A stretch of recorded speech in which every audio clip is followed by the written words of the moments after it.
Ủa? Ở trong có chứ. Giờ đi. Hả? Nhá từ từ. Giờ tôi chỉ tặng. Cái này thôi nhá.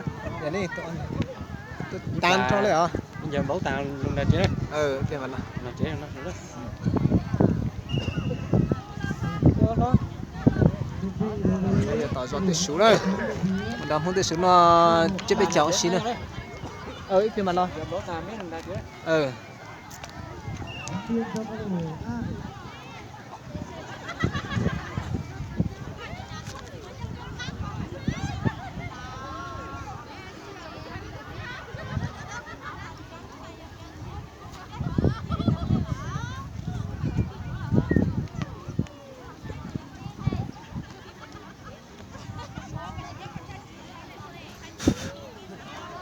Tiếp thôi.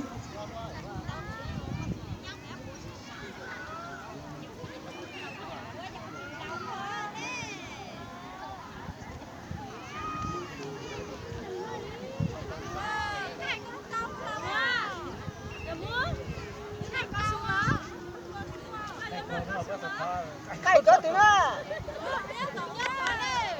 Người ta nói nó là. Giờ đó rất là sắp phủ ra.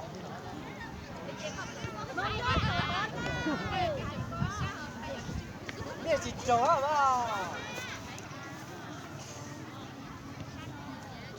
Ủa thì cũng nhau rồi.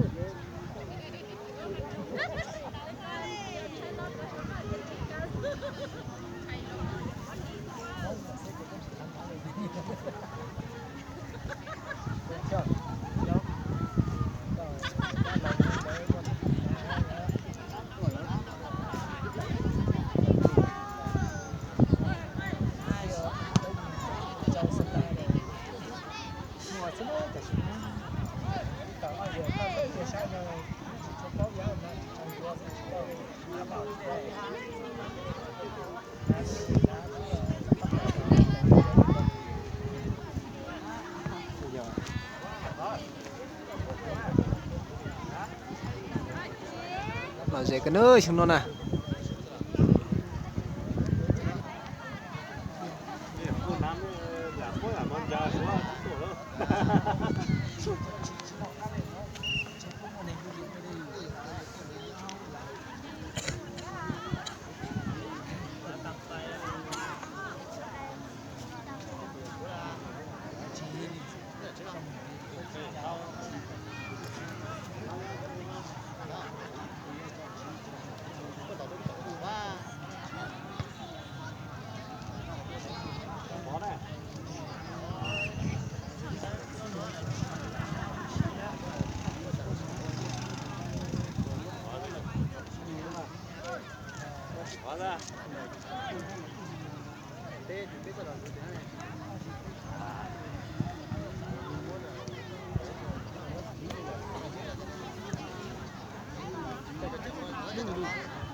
Cái gì cái là tát tát đó. Cho đi.